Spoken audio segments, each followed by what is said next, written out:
Will you please come to order? The New York City Transit and Bus Committee meeting is called. Mr. Marino, are there any members of the public who are registered and wishing to speak? Good morning, Mr. Chairman. We have 9 public speakers this morning. The first speaker is Council Member Donovan Richards. Council Member Richards.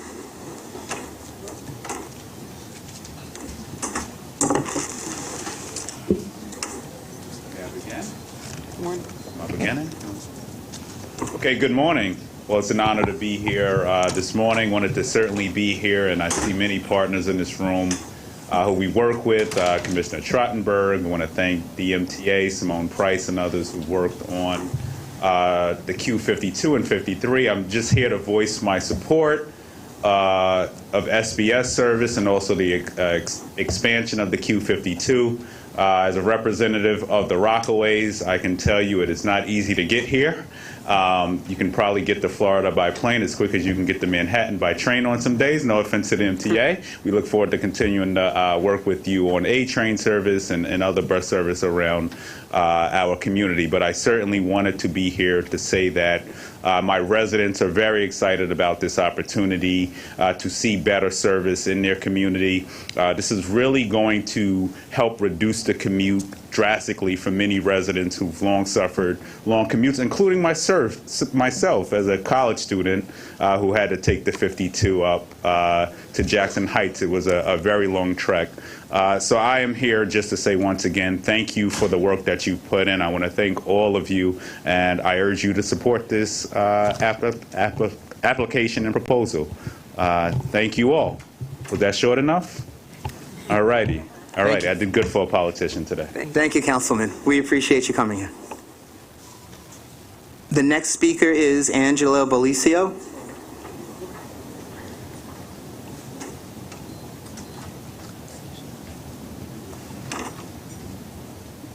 Morning, my name is Angela Belicio. I'm the planning manager at the Permanent Citizens Advisory Committee to the MTA.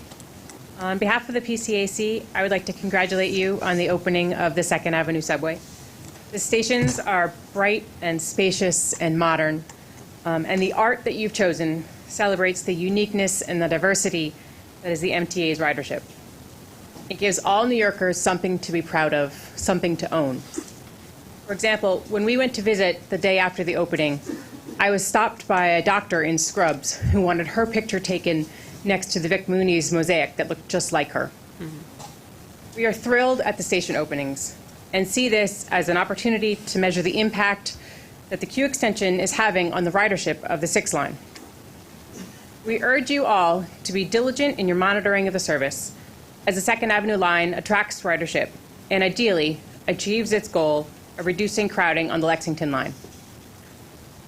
With the opening of Phase 1, you have set the bar very high. And now that you've demonstrated, again, the MTA's ability to do great things, we hope that the state of New York will allocate additional funding, the additional funding required to accelerate the full design build of Phase 2. Thank you. Thank you. The next speaker is Ellen Shannon.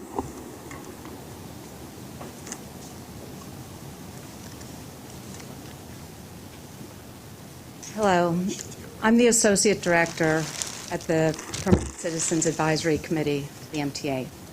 I don't relish why I'm up here today, because after the 2nd Avenue subway opening, which was so phenomenal, I'm here to talk about the delays on the subway, which, after today's report, they've been plummeting.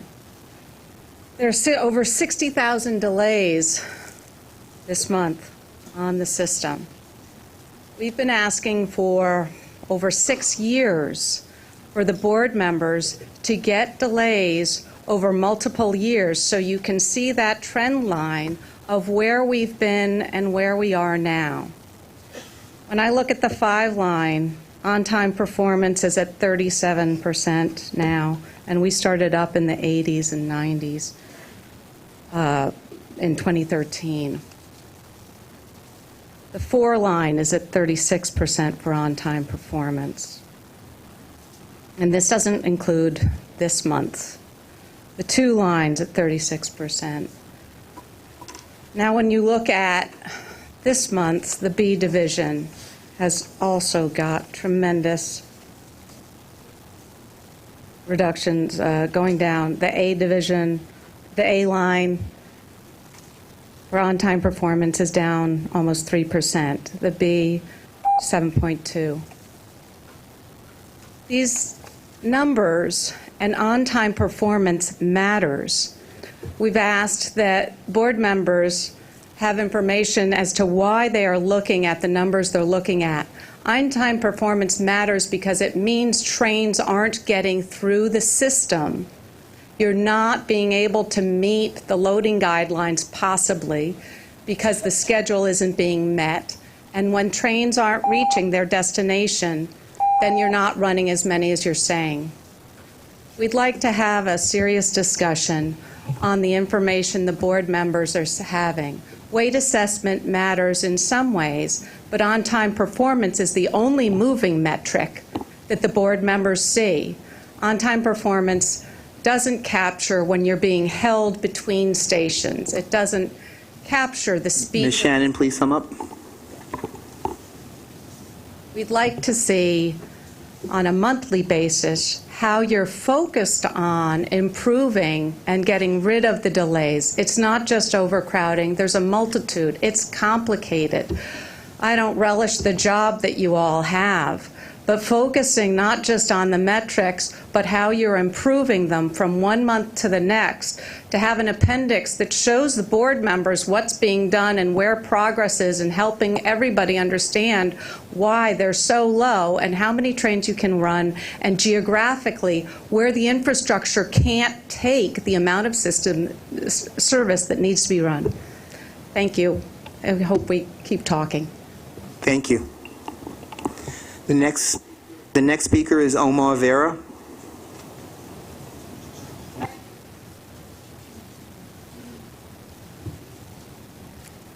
First of all, Happy New Year, everybody.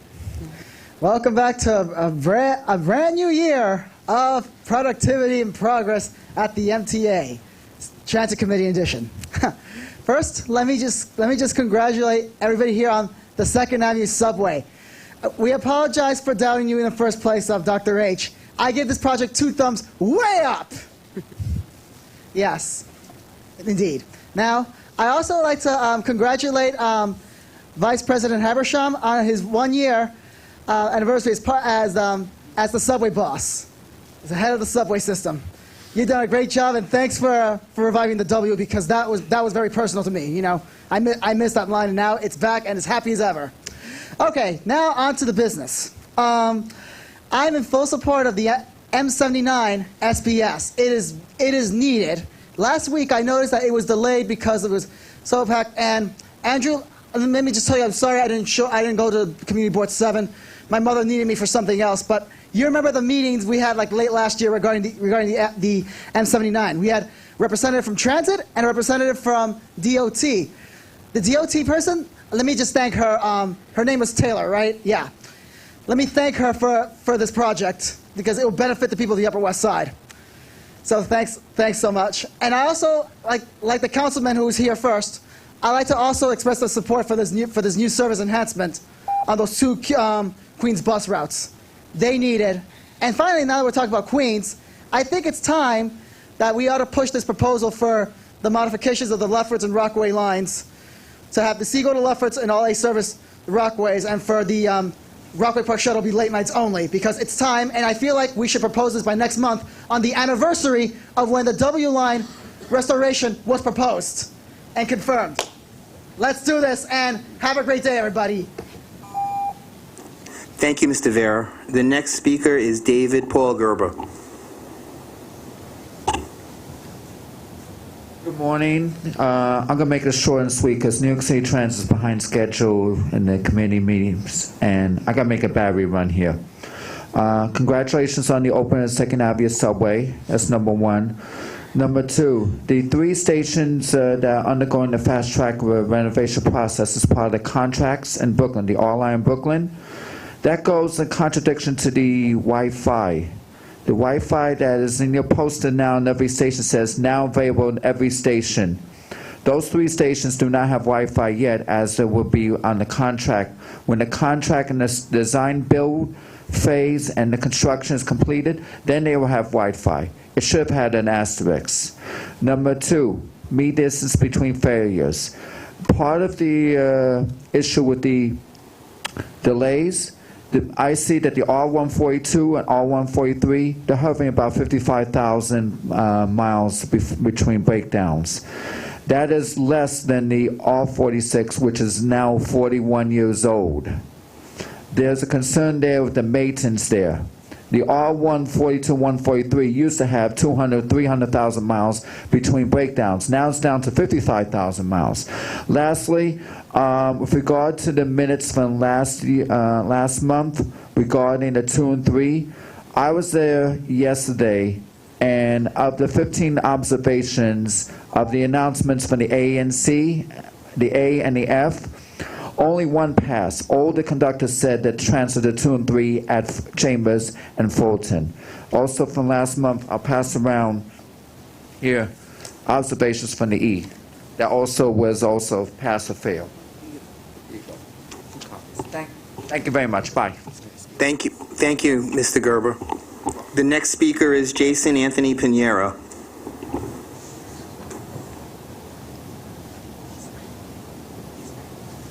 Mr. Pinheiro will be followed by Orrin Getz. Good morning, Happy New Year, everyone. A couple of things.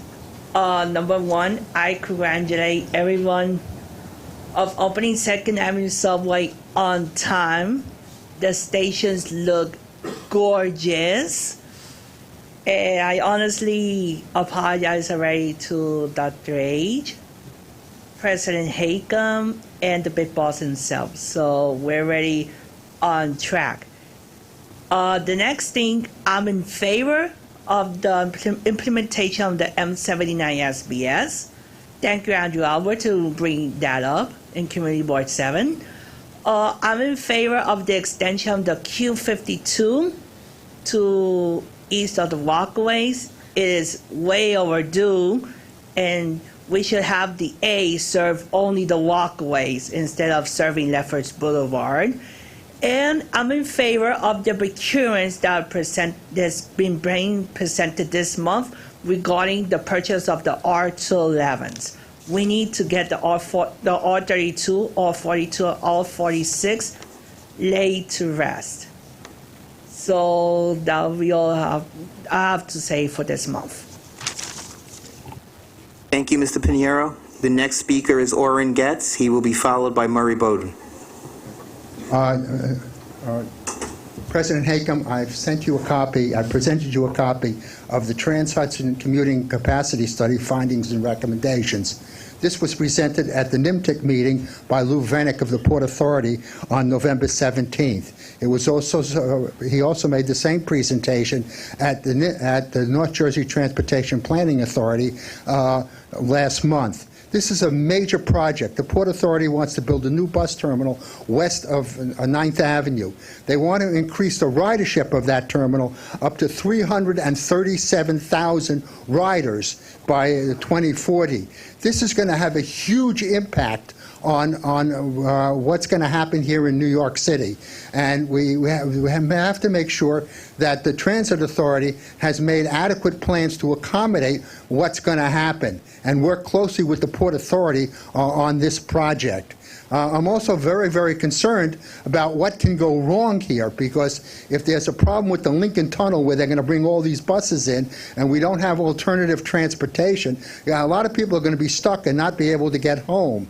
So I think the Transit Authority has to look into it. One of the things that is also brought out in this study was the possibility of extending the number 7 subway to Secaucus. And I know, President Hakam, you're aware of this and you know quite a bit about it. And I think we have to take this off of a back burner and move this to a front burner to consider what has to be done here and look into seriously planning for the extension of the number 7 subway to Secaucus. It is important for our transit system to have redundancy, and we really have to look into what the Port Authority is doing here and coordinate well with them. Thank you.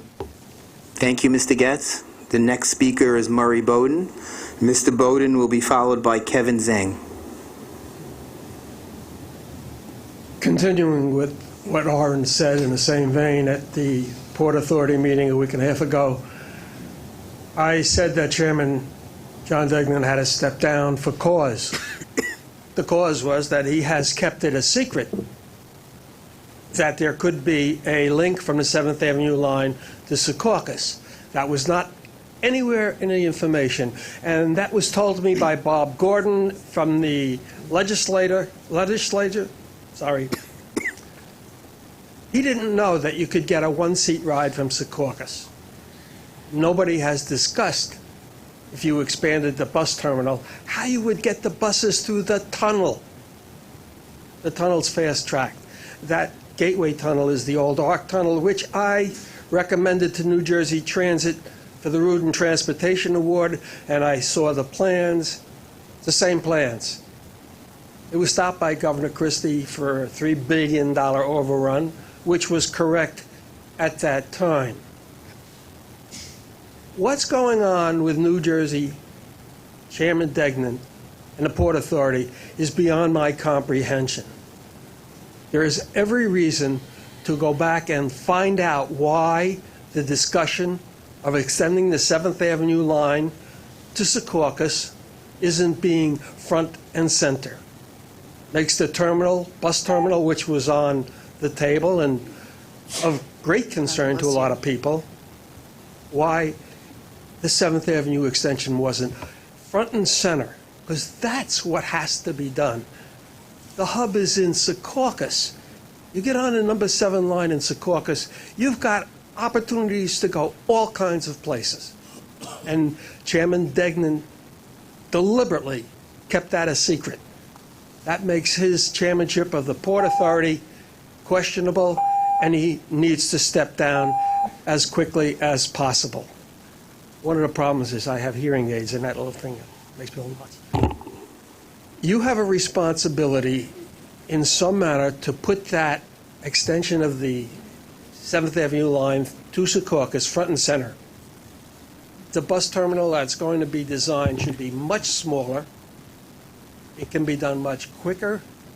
And the other thing is somebody has to address the issue of why you're using cross-country commuter buses instead of low-floor buses for commuter buses to New York City.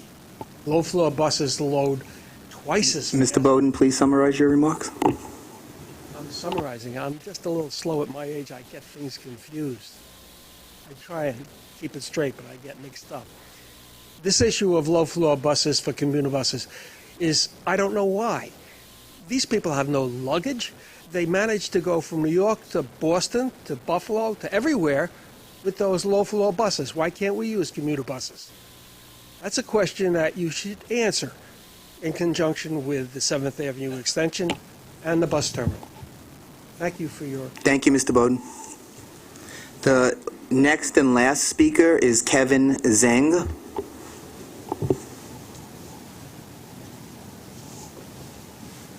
Hello, good morning to friend of Air and Wani Hickam. My name is Kevin Zhang. I would like to suggest that the MTA bring back the brown M train to Bay Parkway along West End Line, D train station, B36 select bus service, B68 select bus service, new local bus service along Avenue Y and Avenue X, and B37 bus restored to downtown Brooklyn. Because our train is too crowded between Whitehall Street and 36th Street in Brooklyn. D trains is too crowded between 36th Street and Bay Parkway.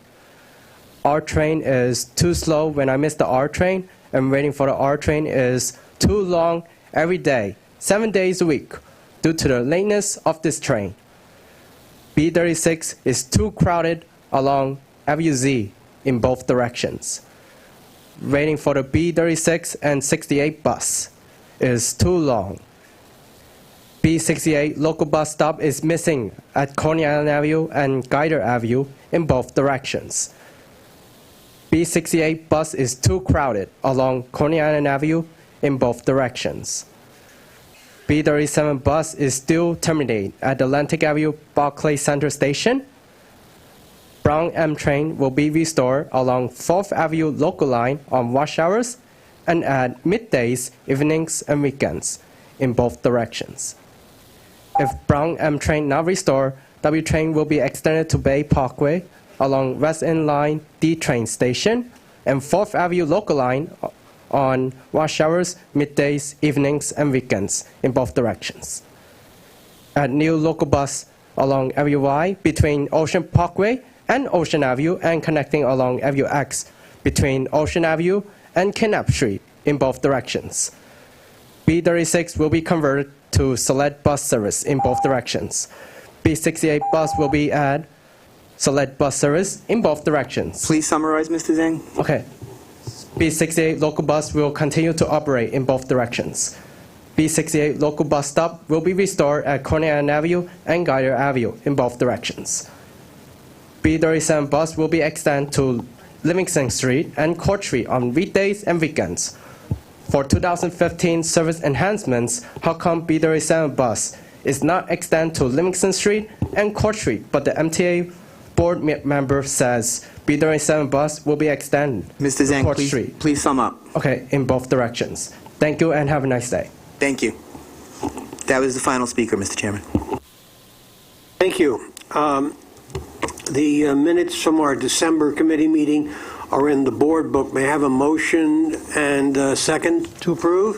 Are there any changes to the minutes? Hearing none, all in favor? Opposed? The minutes are adopted.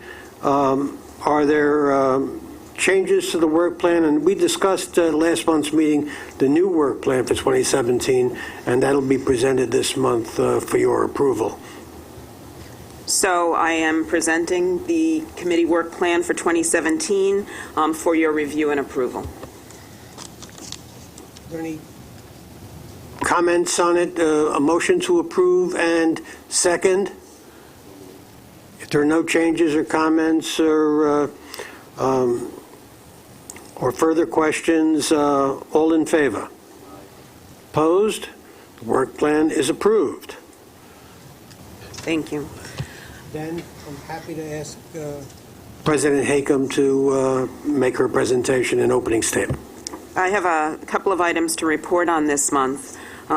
At the outset, I'm pleased to report that following meetings with the TWU leadership, contract negotiations were successfully concluded. The agreed-upon terms will be presented to the TWU membership and subsequently brought to this board for your approval. Allow me to express my own thanks to President John Samuelson and his executive board at the level of effort presented.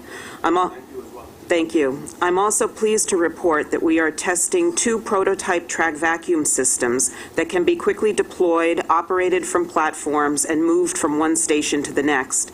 These new units are part of MTA's ongoing track sweep initiative, which is aimed at reducing the amount of trash on subway tracks, reducing track fires, and related train delays. This weekend, we also opened the first new Staten Island railway station in more than 20 years. The new ADA-compliant station at Arthur Kill includes a 150-space parking lot, a direct connection to the S78 bus, benches, canopies, LED lighting, as well as glass artwork, which features a mix of wildlife and landscape scenes that are consistent with the area's geography and the community. The Arthur Kill station replaces the nearby old Nassau and Atlantic stations, which had short platforms and did not allow all doors of all 4 cars to even open.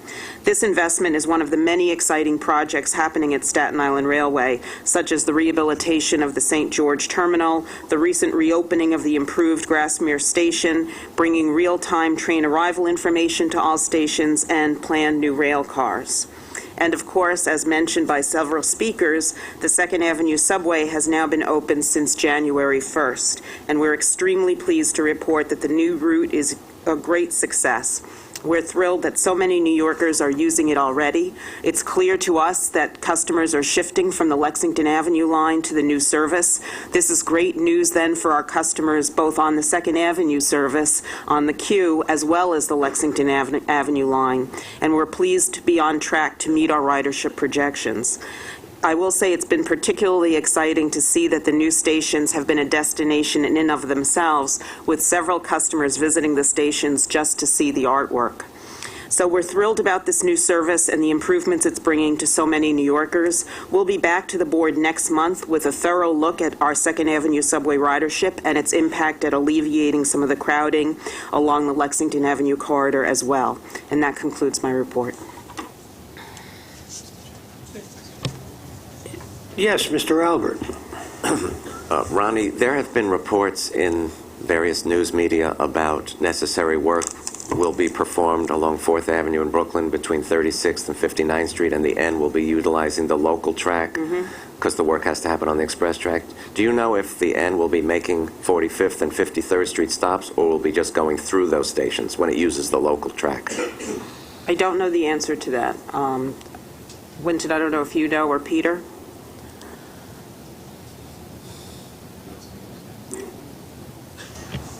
We'll need to get back to you on that. Okay. Let's confirm. Thank you. If there's nothing else, I'll ask Winton Habersham to to address the subway part of the operations report. Thank you, and good morning. The 12-month system-wide weight assessment in November was 78.3%, which is consistent with October's performance and 1% higher than last year. As discussed at previous meetings, a key strategy we've employed to improve service is preventing and mitigating major right-of-way incidents. Although November experienced a number of service disruptions, year-over-year figures continue to trend in a positive direction. The reduction in major incidents is largely due to our aggressive focus on preventive maintenance as well as enhanced inspections.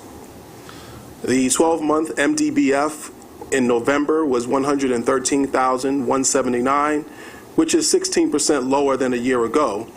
The monthly MDBF was 121,185, which is 2% lower than a year ago, but 6% higher than the 12-month rolling average.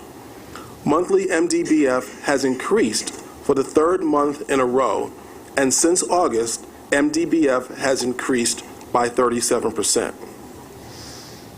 This concludes our operating report. Thank you. Moving right along, I'll ask Darrell Irick to address the bus operations section. Mr. Chairman. Yes, I'm sorry. Mr. Chairman, please permit me to attempt to refocus the conversation with respect to operations.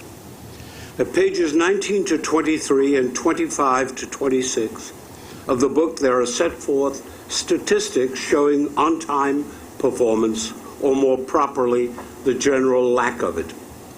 At pages 24 to 27 are listed reasons for train delays, broadly grouped across the system, without reference to what lines, in what numbers, and without comparison or detail. Largely uninformative data, except for the sweeping categories enumerated in their aggregate volume, and it's incomplete at that. For example, signal and other equipment failures are not even itemized. What is missing? In my view, the single most important piece of information is missing. What are we doing on a monthly progress basis to fix it? We can beat our breasts all we want, but unless we set forth what we're doing to fix it, we're going nowhere. Let me give you 2 examples. The single largest listed category of delay is overcrowding. We're not told where the focus of the overcrowding has been in the reporting month, or whether it has been in the morning, or the evening, or during what hours. 3 specific items of corrective action have been advanced over time by members of the board and others. Platform doors, platform conductors, computerized programs, and installations that will safely decrease train headway and allow more service. Don't you think it would be proper to tell us specifically where we are in implementing those corrective actions? And are there any other ones in development or under study? especially in correlation with detail respecting overcrowding, when and where it occurs. The second largest aggregate reason for delay is right-of-way delays. We're not told what this broad catch-all includes. Is it focused in one area and on one line? Is it across the system? Does it occur more in the morning rush or in the evening? Can it be redirected or less rushed parts of the day? Most importantly, we're left without any hint as to what is being done to correct or minimize or refocus it. You're not giving us news when you tell us that on the majority of the A branch subway line services worse and wait periods are greater this past 12 months than in the previous 12 months, even with a 25% or more grace period, or that less than 2/3 of the trains arrive at their destination on time. That's not news. That's been a failure for some years. Service as a whole ranges in the view of the ridership as somewhere between poor and forget about it. But that is not the fault of this management. This is a historic event. We need to focus on what is actually being done about these problems, what remedies are under study, what solutions are on the horizon. We in the riding public are on this record left with the impression that things are getting worse, not better. That the objective or goal seems to be to maintain the unacceptable status quo, and that management has no real plans ready for implementation, let alone study, to improve service. That is neither true nor acceptable. My proposal is that starting next month, 2 major changes in reporting be implemented. First, that the reasons for delay be broken down and spelled out on a line-by-line basis and a morning and afternoon rush time basis so that they can be focused upon. Second, that each month management spell out what it has done, is doing, is experimenting with, is contemplating to deal with each category of delay. If necessary, a couple of categories each month. The focus should henceforth be on change by way of studied improvement, not numbers juggling, nor breasting or beating our breasts and self-flagellation. When I started the practice of the law, a wise former Court of Appeals judge told me, any fool can tell you there's a problem. A wise person can look for an answer. I think it's time we wised up. May I? President Hakem. Thank you. Board Member Merdler, thank you for the opportunity to bring to this committee a level of detail that is actually not reflected in these pages that you just cited. A lot of work is going on behind these pages and behind this data. And I think that, in addition, performance reporting and the metrics that we report, I think, also have been discussed in this committee. And we ourselves have an internal working group of buses and subways folks who are looking at how to bring the committee both best practice information in terms of doing some international benchmarking on what's generally reported around the globe, frankly, from other transit properties, as well as what's meaningful. But your point in terms of the takeaway to bring back to the committee some examples of the work that goes on to try to manage the level of service that we're providing and how we are dealing with some of the constraints under which we're operating, I think is appropriate, and welcome the opportunity to do that as early as next month. Absolutely. Mr. Albert.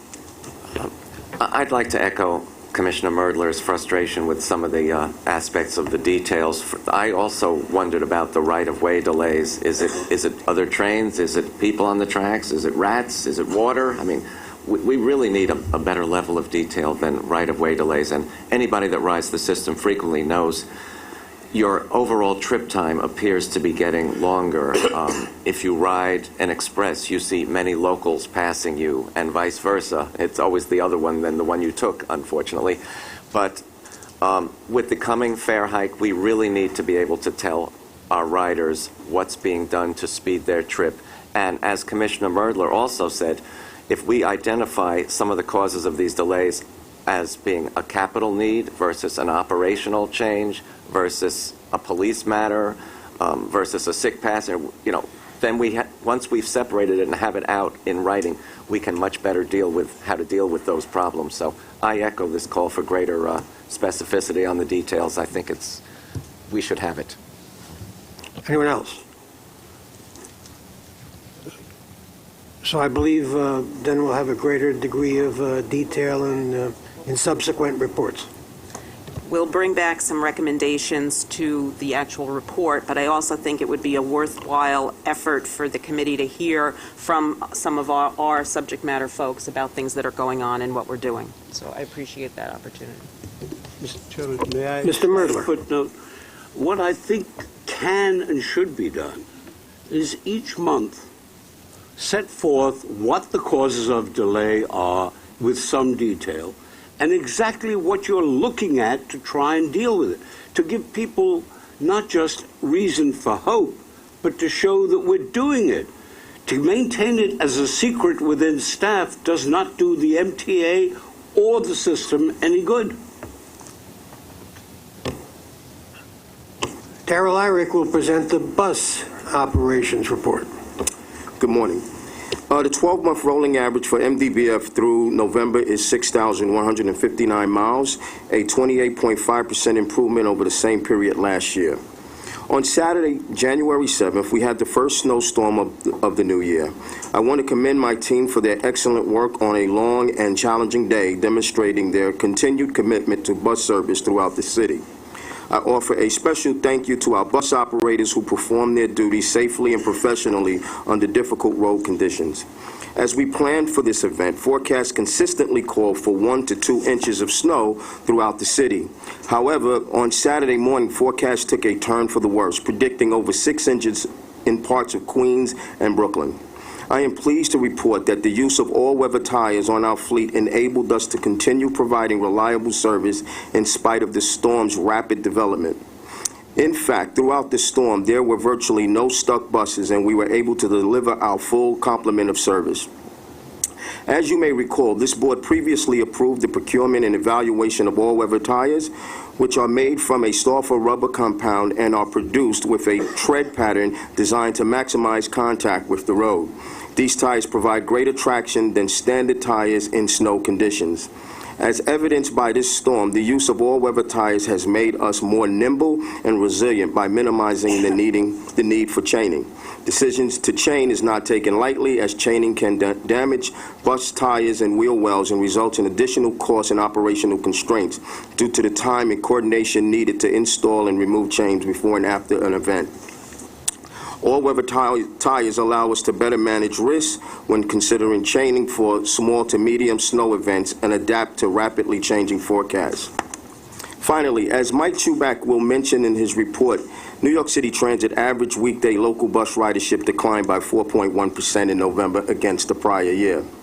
The decline has not been uniform, as ridership has declined steadily on some transit routes but remained stable on others, as well on MTA bus local routes. We are closely monitoring these trends with the goal of bettering our service with demand. Next month, we will report on 2016 full-year ridership statistics. We will come back to this committee with a more in-depth analysis of this trend. And this completes the operations report. Any questions, Mr. Merdler? To what extent, if any, has the diminution of ridership been impacted by the delays in traffic that caused the buses to be delayed? So the ridership decline is something I would say has been a protracted phenomenon, probably over a decade. But we have seen a precipitous drop, particularly in areas like Manhattan. As I said earlier, next month we look forward to giving a more comprehensive report as to some of those factors and things that we're looking to do. But to your point, where traffic congestion is the heaviest, we tend to see the biggest declines in ridership. Mr. Albert. Again, to echo Mr. Merdler, you had said at a previous meeting that you would be giving us ridership and on-time statistics route by route. Do you still plan to do that? So what I said was that in line with what President Haycom mentioned about how both buses and subways are working in terms of our metrics and how we measure our quality of service, that will be buses will be a part of it. The level of detail is still up for discussion. We're talking about 300 routes, so the information can be extremely voluminous, and I'm not sure how valuable that's going to be. However, it's absolutely informative in terms of the way we manage. Well, in the Manhattan routes, for instance, if it can be keyed to much worse traffic conditions due to various things that have happened in the interim, that would be useful for you to know. Absolutely. So I agree with you. The question is, the usefulness of 300 routes being reported on at a detailed level for this board or anyone there may not be much value there. However, our road operations continuously doing analysis and reacting and responding and trying to be preemptive when we can be. Also, we look at the work that we're doing with New York City DOT. So all of those prongs are in place. But again, it's still under discussion on how we report. Okay. Mr. Eric, let me for the first time take issue with you. It would be of value to me, as I believe it would be of value to Commissioner Albert and others, to know what the bus service has been comparatively over a specified period of time on the island of Manhattan. I'd like to know. There aren't 300 routes in Manhattan. I'd like to know what the service has been and how it has declined on Amsterdam Avenue on the west side. I'd like to know how it has declined on Lexington Avenue on the east side. I think we need that information because I think you will find that decline has a very clear nexus. I think your point is well taken, and we'll look at it from that perspective, certainly. Is there anyone else? Is your report complete? Yes, sir. Thank you. Now we're ready for the safety report, and Cheryl Kennedy. Okay, good morning. Turning to the first grid on safety performance, results were as follows. With the exception of fires, all items discussed refer to rates. Subway customer accidents decreased when comparing the 12-month period of November 2015 through October 2016 with the prior 12 months. Subway fires decreased when comparing December 2015 through November 2016 with the prior 12-month period. 99.7% of the fires reported for the 12-month period were lower average severity, with most occurring along the right-of-way attributed to debris. When analyzing the 12-month period of December 2015 through November 2016, bus collisions, collision injuries, and customer accidents were up when compared to the previous 12 months. It's worth noting that 63% of the collisions in November involved buses being struck by other vehicles, and over half of these collisions occurred while buses were standing. Bus operations continues to focus their undercover rides and expanded performance monitoring program in order to help reduce these numbers. Employee lost time accidents for the 12-month period ending November 2016 had a slight decrease when comparing it to the previous 12-month period. As noted in the second grid on leading indicators, all production goals for 2016 have been met or exceeded. That completes the safety report. Question on the safety report, Mr. Albert. Cheryl, weren't we going to have a list under fires of the causes in our materials, debris or electrical or what, however their cause were? Didn't we have that for a while and it just stopped? Yes, that was taken out when they redesigned the information that went into the book. We can give that to you. Well, if you- your report a few seconds ago mentioned that it was largely debris. Right. Do you know if that's litter or if it's the throwaway newspapers? Because if it's location-specific, maybe things could be done about where the throwaway newspapers are. Yeah, we definitely track, where the fires are, what the trends, and deal with them. Winton has a fire task force that we're involved in, where we take a look at those trends monthly and readjust the cleaning as necessary. Do you readjust the placement of Right. of AM New York and Metro, for instance? No, we haven't No. done that. Do you know if the debris is largely the throwaway, the free newspapers, or just litter? It's just litter, yes, all encompassing. And is it in? So what you're saying is, forgive me, so what you're saying is, the giveaway newspapers and litter, those numbers are not disaggregated? Right. Okay. But that is one of the things we're hoping to attack using the pilot of the portable vacuums, because clearly trash that makes its way into the tracks in a subway station is problematic. Do we have a record of the time of day these fires are occurring? And I can get that, yes. Because that could link to some of the poor on time, and if it's in the same location all the time, that would give us some ammunition, right? I would add, as Cheryl mentioned, fires in general have gone down, and we think that's in large part to the readjusted cleaning schedule, track cleaning schedule that we started last winter.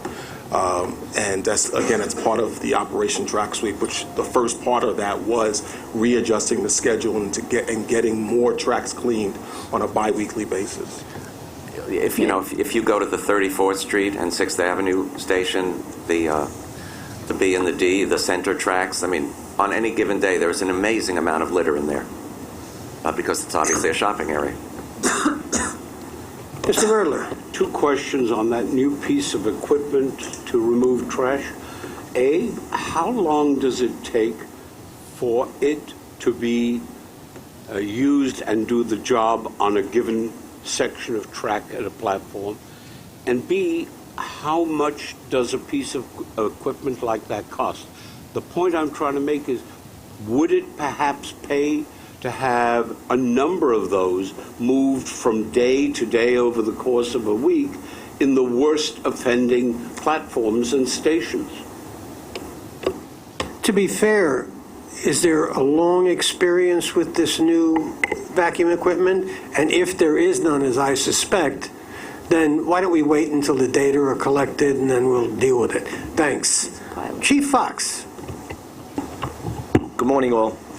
My apologies in advance. I asked President Haycom if I could leave as soon as I finished my report, and of course, any questions. The Commissioner O'Neill, as we speak, is having a also important all-in conference, which is all of our captains and above in the new police academy. So I want to get back to as much of that as possible. Thank you. Total major felonies. Once again, I'm pleased to announce an annual report in transit crime. Total major felonies were down 3.5% compared to 2015 in 2016, with 87 fewer incidents this past year, with the exception of felony assaults, where we had more than 50 incidents reported than the year prior. We experienced declines in all major categories of crime in 2016. Among the greatest successes this year was the downward trend in robberies, where we saw a 12% drop from 525 such crimes in 2015 compared to 496 in 2016, making this our second lowest year on record for thefts by force robberies, a difference of 63. With crime down this past year, the average number of crimes per day has declined, as you would expect. The average number of major felonies dropped from 6.8 to 6.6, closing in on the averages experienced in some of our lowest crime years before the popularity of expensive smartphones and other electronics.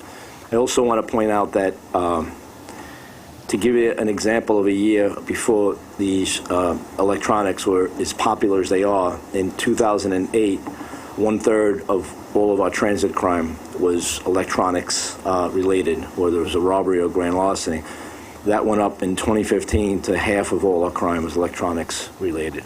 In 2016, we're down to 40%. So I'd like to think that the getting the word out through the media and through these forums such as these and the crime prevention operations that we do in the system has helped with that. And I also want to be clear, we're not suggesting that people don't use electronics, but I am suggesting that that people are aware of their surroundings, don't get lost in the electronics, look up now and then, think about where they sit, think about when they're using them. And that's, going forward, that would help further reduce these crimes. With the 63 fewer incidents in 2016, fewer robbery incidents, the average number of robberies per day also declined from 1.4 per day to 1.3. As I look forward to continued success in the year ahead, I thank the members of this board for your support, welcome any feedback you have, and appreciate the opportunity to keep you updated. But Mr. Jones, I just want to, it sounded like an ending, but I just wanted to add something. I want to take a moment to mention something that is of increasing concern to me. As you are likely aware, a widely shared video recently surfaced that depicted 3 young men hanging onto the rear of a moving 4 train in the Bronx. Thankfully, 2 of our officers, Adelso Espinel and Alexis Rodriguez Carruthers, witnessed the disturbing and unlawful conduct as the train departed 149th Street and immediately radioed their fellow officers at the next station. District 11 officers John Davis and Tyler Abelson were at 161st Street station and immediately apprehended the 3. They were issued summonses, and our school team supervisor will be following up with the young men, their parents, and their schools. These teens were fortunate that they were not injured or killed, but sadly, kids who have engaged in dangerous stunts in our subways have not always been so lucky.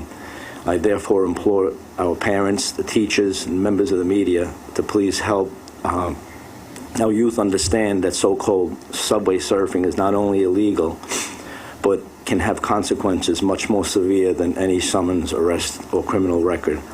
Education and meaningful conversation with our youth about the difference between harmless fun and potentially deadly conduct may prevent the tragedy. With that, I welcome any questions or suggestions. Thank you, Chief. Mr. Jones? Yeah, Chief, can you tell us, do you collect separate statistics on fare beating, both arrests and attempts? We don't collect attempts, but we get them from the MTA. Yeah. But we do collect statistics on arrests. It's a very important part of our Transit Bureau enforcement. I assume that's not necessarily reflected in these statistics because that falls below a major crime.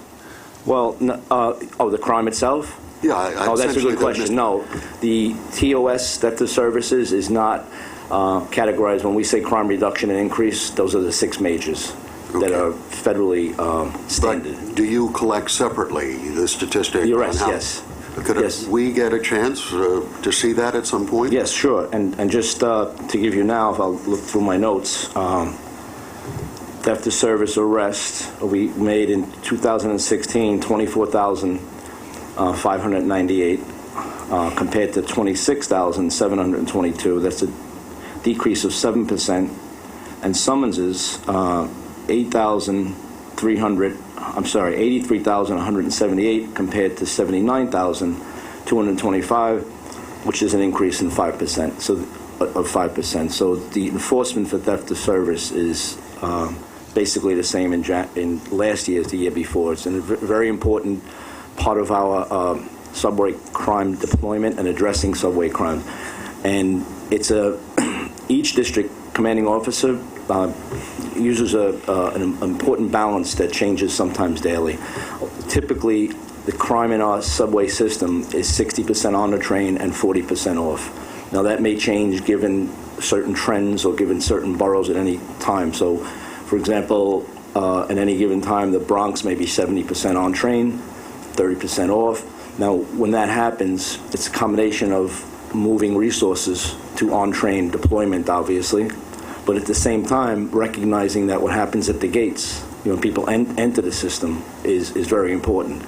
And not only when somebody's stopped for jumping a turnstile, it's not only important because we're dealing with that offense, but it's important because as soon as somebody comes in the station and they see this, it gives people a sense of order and control and justice. So that's an important part of our deployment. So it may not, theft of services doesn't count as an index crime, but what we do about theft of services is absolutely contributes to our reductions in index crime. If you would, going forward, while you put these statistics there, I'd like to see the changes over time. Just put you could put it below the line, essentially. But obviously, 24,000 arrests in a year is substantial. It takes a lot of your time and your officers' time. And of those, because there's been some talk in less informed individuals will say that, people are getting criminal records and going to prison for jumping a turnstile. Mm-hmm. About 70 to 75% of all stops for somebody jumping a turnstile results in a summons where the person walks off with no criminal record, and they are on their way, and sometimes as little as 20 minutes. The 25 or 30% who are either given desk appearance tickets at the district and are out in a couple hours, or go through the system, are people who are wanted for other crimes, they're transit recidivists, or they have warrants. Thank you, sir. Thank you, sir. Mr. Merdler and then Ms. Vanterpool. Of those who are given desk appearance tickets or the like, do you have any data as to whether they actually appear as required? I can get that. I'd like I can to get see that because with all, that's a reality of policing and enforcement. People who choose not to return on warrants, who not to return on a court date, and that's minor charges and major charges. As you know, that if you don't enforce it, if the people can just simply ignore it, they're just going to do it again and again. Right. Vanterpool. Chief, at last month's meeting, there was a little discussion about hate crimes and the increase in the system. And several members, including Chairman Ferrer, had asked that those be reported on. Are we going to see that reported on in future presentations by yourself? And have we seen a decrease? Well, what we have in 2016, let's see, I was just looking right at it. We have in 2016 42 verse 21. So along with what we experienced in the rest of the city, there was an increase towards the end of the year. Moving forward, I'll provide this. Now both of these, by the way, Ms. Vanterpool and Mr. Jones, I can provide them on background, and I can give them to you, and I can give them to the president. Or we can discuss whether you want them actually part of the narrative, because it's up to the board, because I know these presentations can be time-consuming. So I'll just wait till I hear back how you'd like that. Let me interpose a suggestion then. I think the spirit of our wanting to know more last time out on hate crimes was to have it reported. We don't have to expound on it in great detail, but if it's in our committee book, along with the report you generally make, that would be enormously helpful to us. Great. So we'll move forward with that and see if that's acceptable, and if it's not, we could always adjust. Thank you. Thank you. Mr. Jones, did you have something further? And I think since it's not a huge amount of data, I clearly would like the number of theft of services document. Just a line. I don't want you to spend a lot of your... So I'll put that in the same forum where you'll have it, and it'll be in your package, as there's other information on enforcement. Thank you very much, Chief. All right, great. Appreciate it, sir. Okay, thank you all. If there's no other questions, I'm going to go off to Queens. Thanks so much. Thank you. Now we'll hear from Michael Chubak on the New York City Transit, part of the finance report. Thank you very much. Preliminary November 2016 New York City Transit farebox revenue of $366.1 million was $3.3 million, or 0.9% above forecast. Year-to-date revenue was $4,036 million, 14 million or 0.3% above forecast. Preliminary November 2016 operating expenses exceeded forecast by $9.4 million or 1.4%. Labor expenses were above forecast by $10.5 million, due largely to the unfavorable timing of payroll expenses. Non-labor expenses were lower than forecast by $1.1 million. Year-to-date, operating expenses were higher than forecast by $72.8 million or 1.1%, while non-labor expenses were below forecast by $27.6 million. Labor expenses exceeded forecast by $100.3 million, reflecting additional workers' compensation reserve requirements in the first half of 2016, based on an updated actuarial estimate. Turning now to ridership, preliminary November 2016 New York City Transit ridership totaled 200.1 million, 0.3% above forecast. November 2016 average weekday ridership results compared to November 2015 were as follows.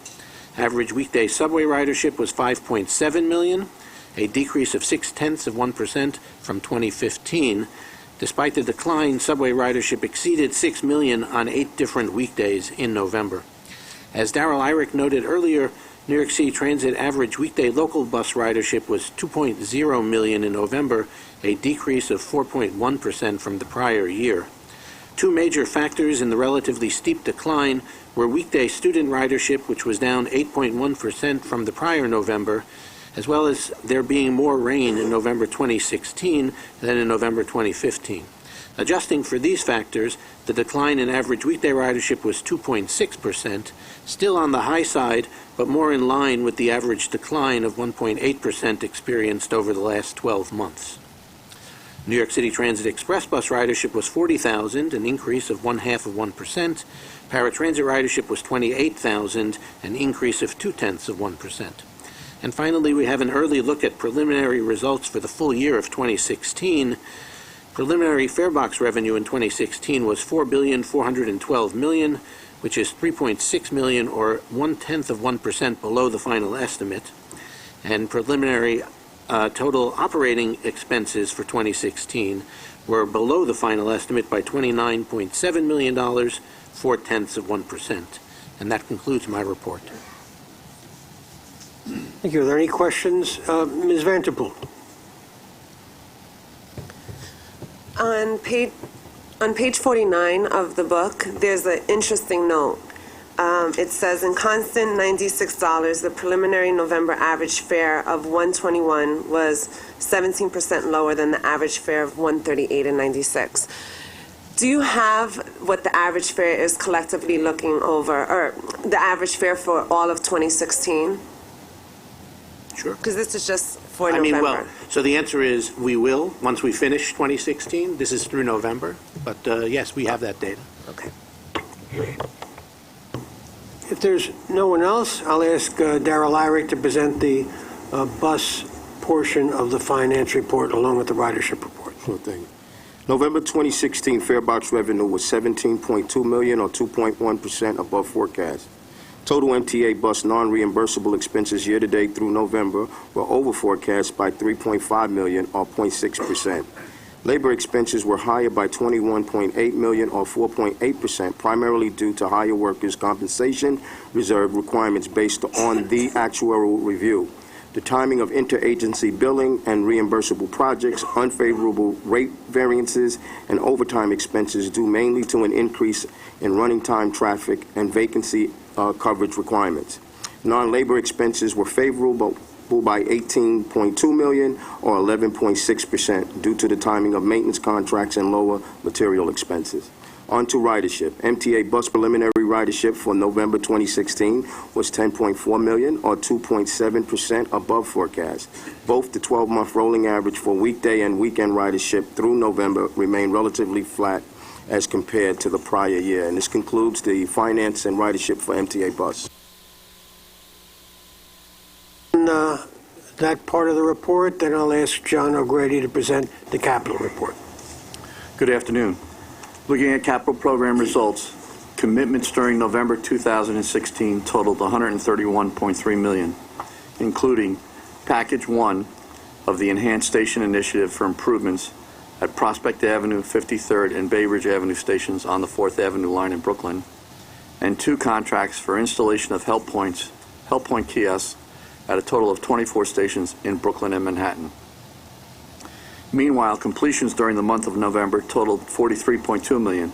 This included 3 contracts for the installation of help point kiosks at a total of 63 stations, 1 contract of which also includes the installation of passenger station local area network (PS-LAN) infrastructure by in-house forces, 2 contracts for station component repair, 1 contract for procurement of station entrance railing system-wide, and 1 contract for repair of 3 street stairs at Rector Street Station on the Broadway line in Manhattan. Thank you. Any questions or comments, Mr. Albert? John, on that package one, you're going to definitely want to change Bay Ridge Street to Bay Ridge Avenue. Yes, sir. I don't have a location question, but I'll ask it anyway. How far along are we in percentage terms for the installation of help points? The exact percentage I don't have with me. We are well along, though. We're expecting to finish the help point installations this year, but I'll get the exact percentage for you. I mean, is it bigger than a bread box, over 75? Oh, yeah. Over 85? We're in the last part of this. I'd say we're in the 70% range. Okay. And we met our goal for the numbers that we wanted to install this last year. Good.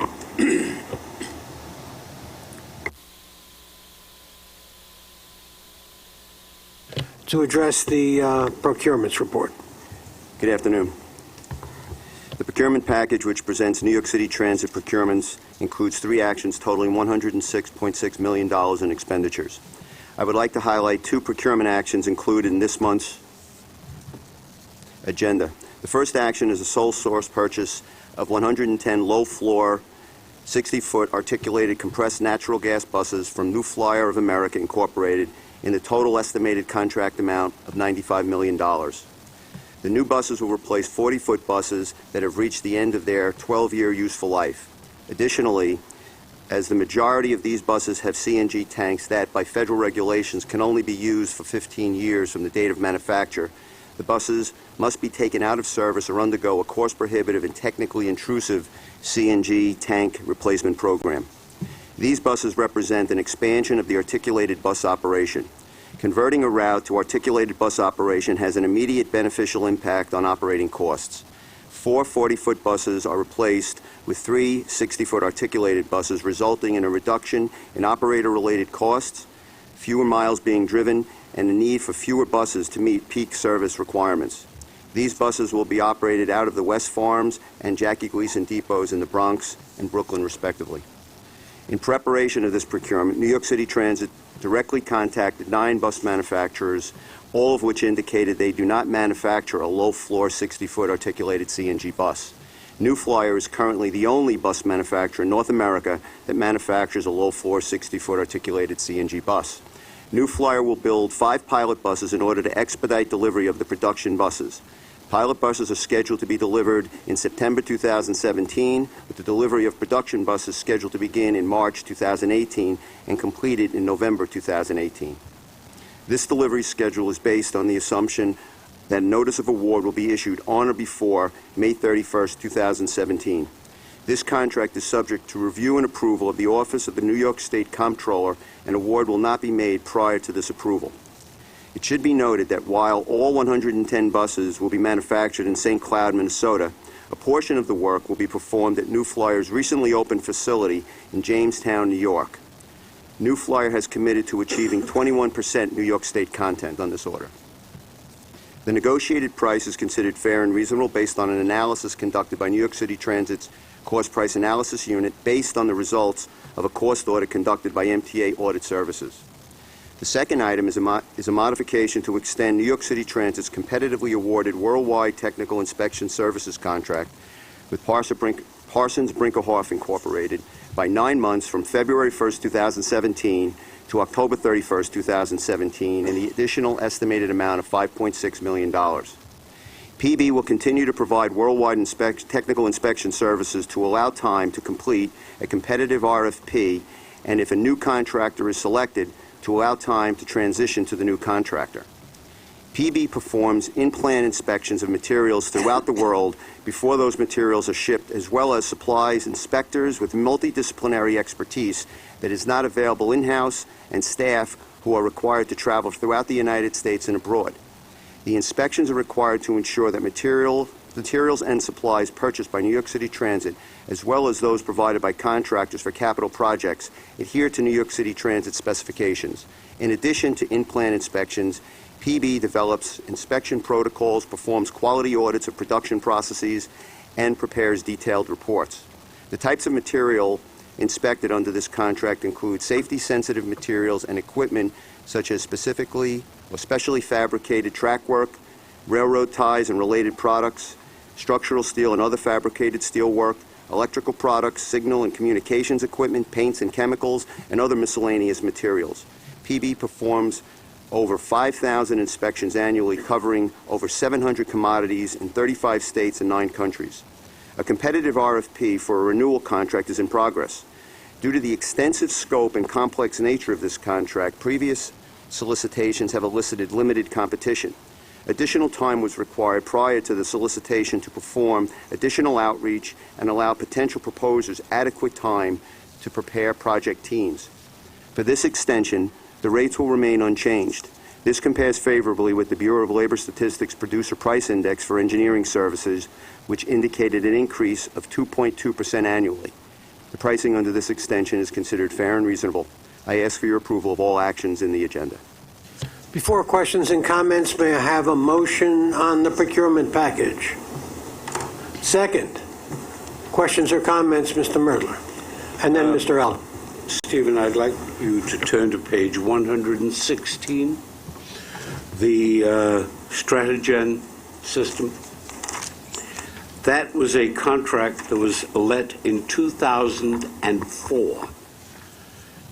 Since the time it was let for about $1 million, we've already added $25 million to that, and now propose to add approximately $6 million more, or a almost 3,000% increase on the original contract.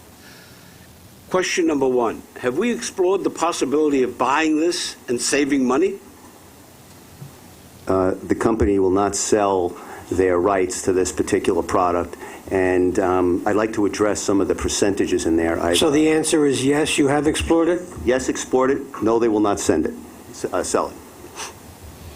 Is there any alternative to this?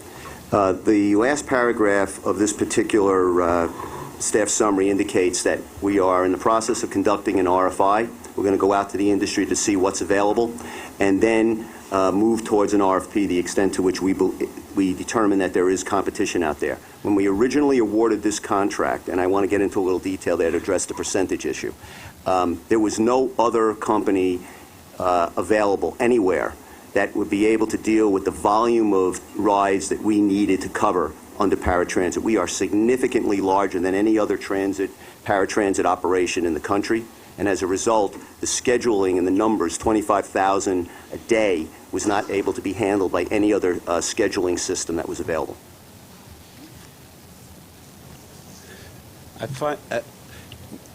When did we extend it to 2020? Through the midlife, when we added the IVR in. And if I might, part of the challenge that we had here is the original product, the scheduling engine, was contracted for under a larger contract, which was our call center contract a while back. We realized early on that because of the uniqueness of the scheduling engine and the fact that it really needed to handle much more rides than was available by any other system out there, we needed to do a competitive procurement. We did that under the call center contract, where we did an exhaustive outreach to the contracted community, and we selected Stratagen at that time as we saw our rides moving almost exponentially in terms of the increase year by year.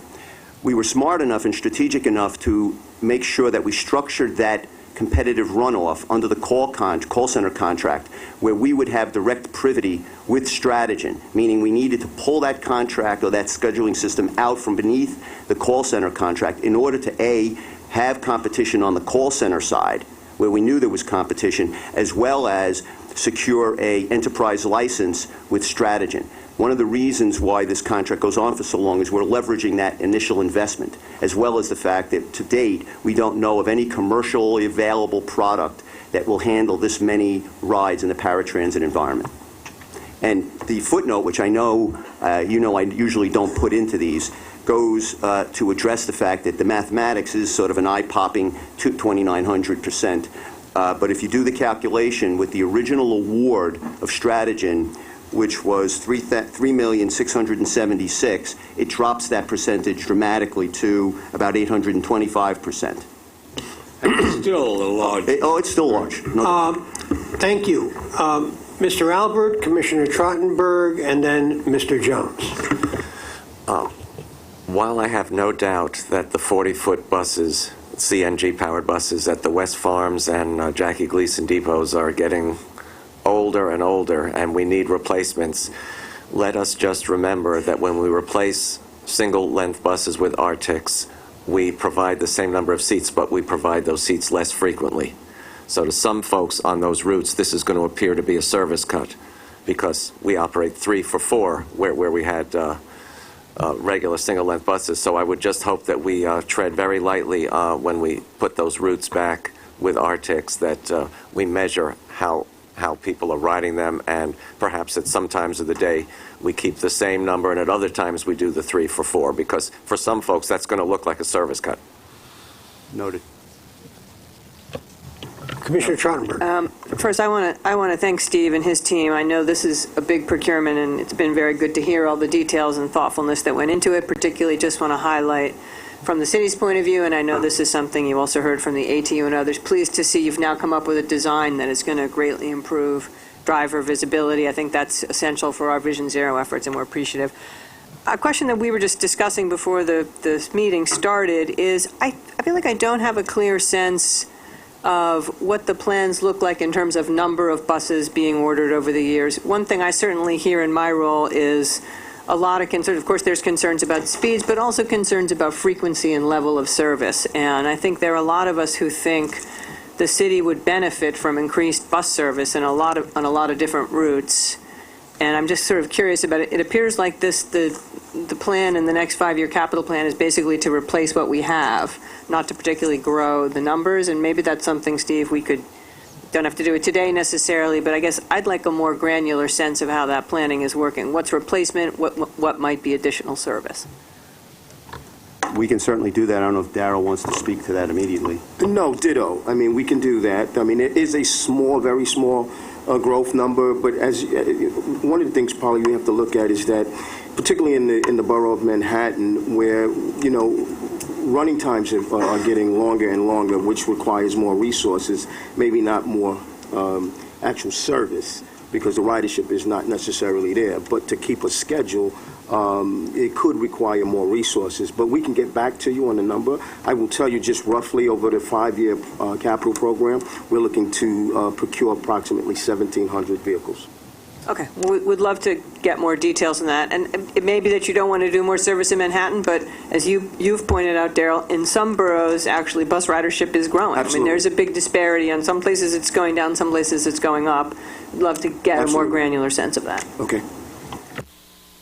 Yeah, and this is showing I shouldn't get into areas where I have no knowledge. The Stratogen systems, is there compatibility with the newly emerging systems that are being using for Uber and Lyft and the rest?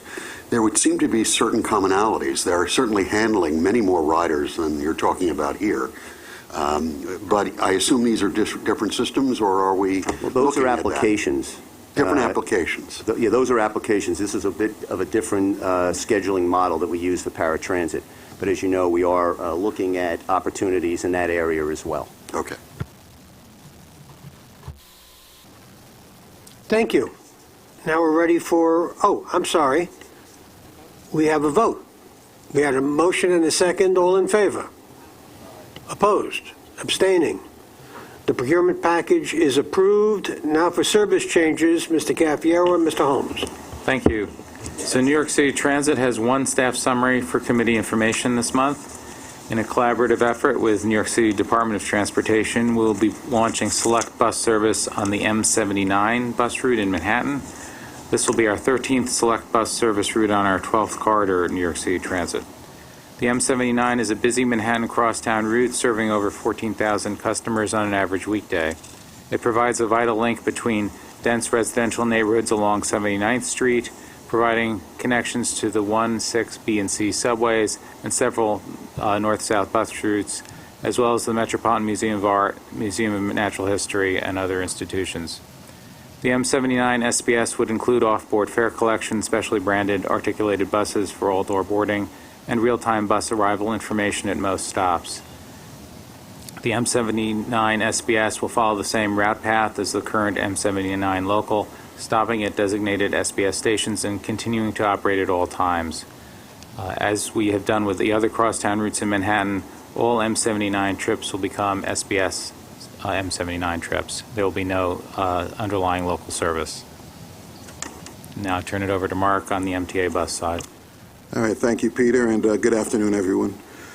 MTA Bus has one staff summary for committee information this month. As part of public outreach for potential select bus service, MTA Bus worked together with the local community, elected officials, and the New York City Department of Transportation to extend the Q52 approximately 1 mile eastward from its current terminus at Beach 67th Street and Rockaway Beach Boulevard to a new southern terminus at Beach 54th Street and Beach Channel Drive. This extension would provide a direct access for residents of Arverne and Edgemere desiring to travel to northern and central Queens along the Woodhaven and Cross Bay Boulevard corridor. This extension, which precedes the implementation of SBS, comes with an annual operating cost of approximately $510,000, which is included in the 2017 MTA Bus platform budget. This concludes the service change section of the agenda. Any questions or comments on the service changes? Ms. Vanterpool, then Mr. Albert. Just a few brief comments. With M79, is that the 7th crosstown SBS in Manhattan? I think so. 2 and 34th, 23, 86, M60. So yes, this will be the 7th. And I just want to highlight that it's wonderful that we're providing additional and increased capacity across town. We have very few gaps, and it's great to see us moving forward in that way. Just one quick editorializing note. If transit would consider updating the language and not calling this bus rapid transit for 2 reasons. It's not. The second reason just being, I think it sets an unfair standard to the agency and takes away from a lot of the accomplishments and the success of select bus service, which really should just be acknowledged and compared to itself, not to bus rapid transit, which is a very different system than we have in New York City. And again, it's really to make sure that transit is not unfairly criticized for the great work of select bus service and all the improvements that we've seen. So if we can just consider updating the language and not calling it bus rapid transit.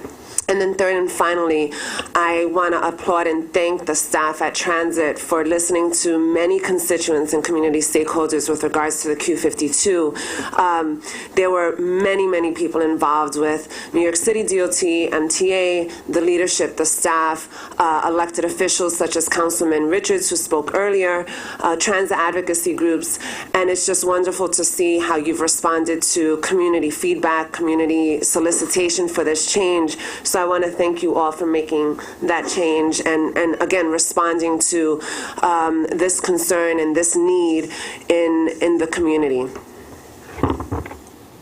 There's no one else. Oh, Mr. Albert. Yes.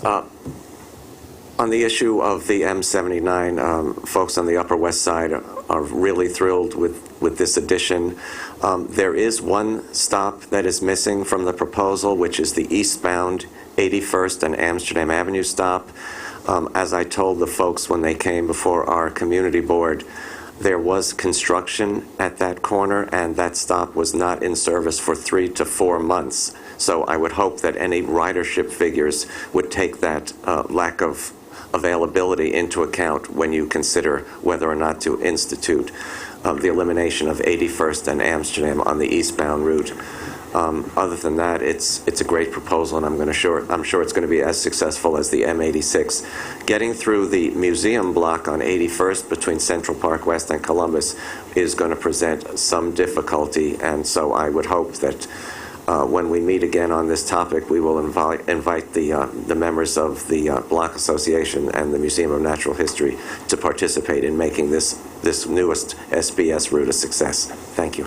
Commissioner Trottenberg. Just quick comments. I want to just echo what my colleague Veronica said. You know, obviously New York City and MTA have worked together closely on these two bus routes. We're very, very thrilled, particularly Q52. You heard from Councilmember Richards, and it just, certainly in my travels, I have heard so much from the residents of the Rockaways about what a big difference this is going to make for folks who have some of the longest commutes in the city.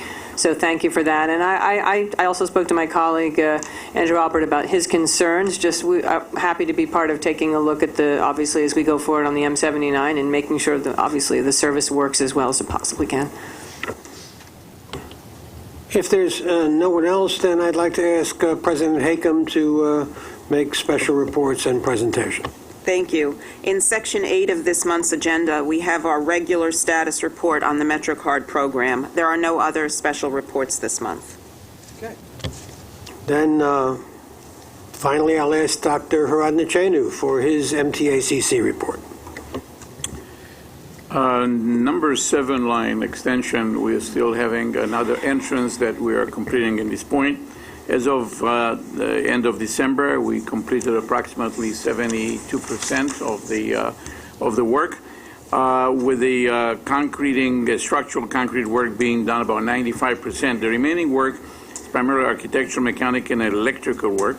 It's ongoing right now, and the biggest challenge that we are facing right now is the coordination of the installation of the escalator by Schindler, and that has to be totally interfaced with the high-rise, with the tunnel architectural cladding, as well as the other contractors, and that's proceeding right now.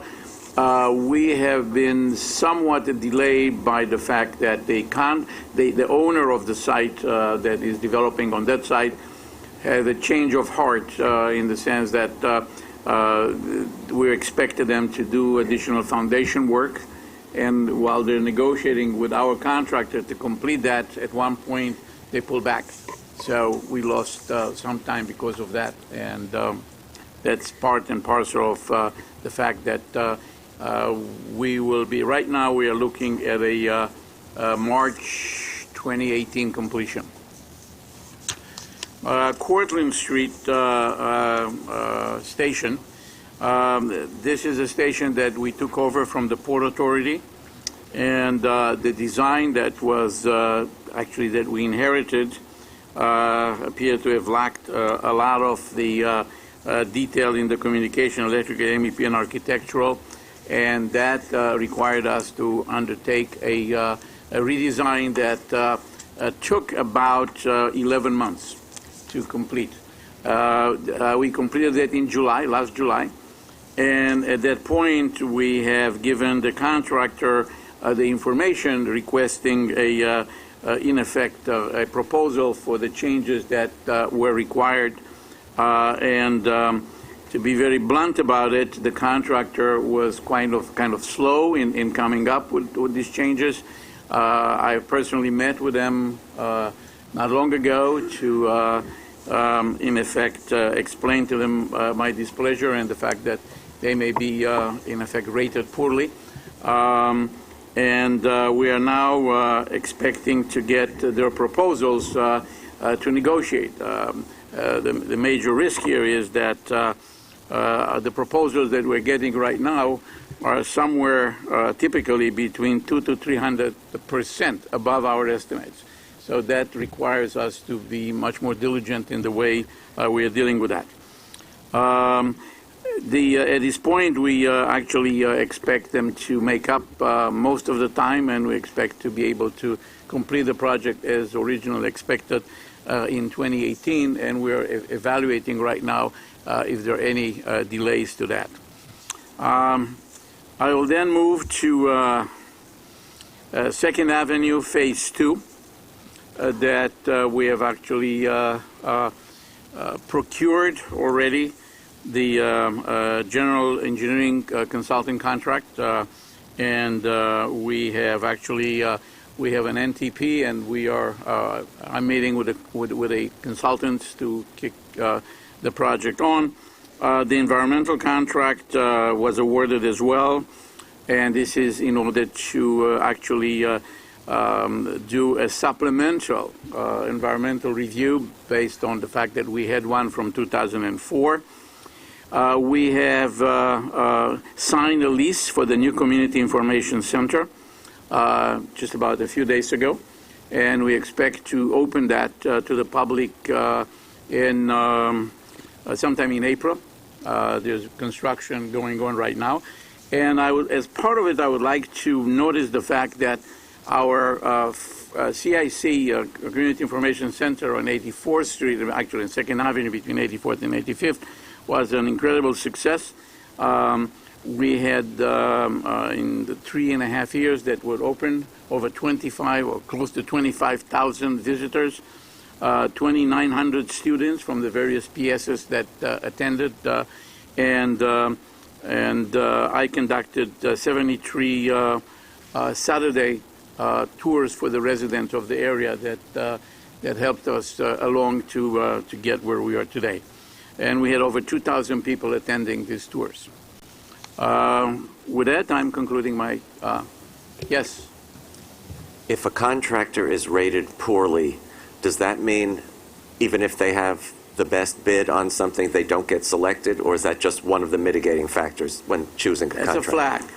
That's a flag that when you, particularly when you go to an RFP, that becomes a very, very important flag. Yeah. Yes. We track ratings on contractors, and in negotiated procurements, these selection committees get to see those ratings, so they have detail in terms of their past performance.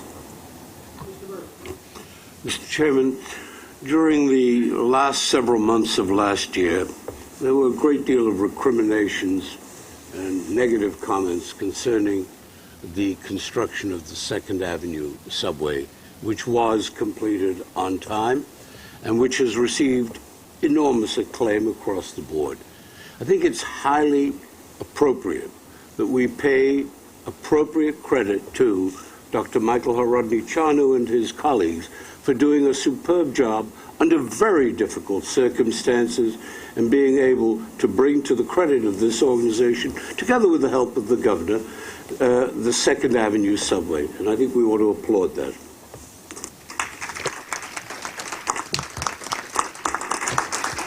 Chuck, I don't think we've been able to do that without the help of New York City Transit, Ronnie and Winton, that they really came up to bat for us. Actually, that was the amendment I was going to offer.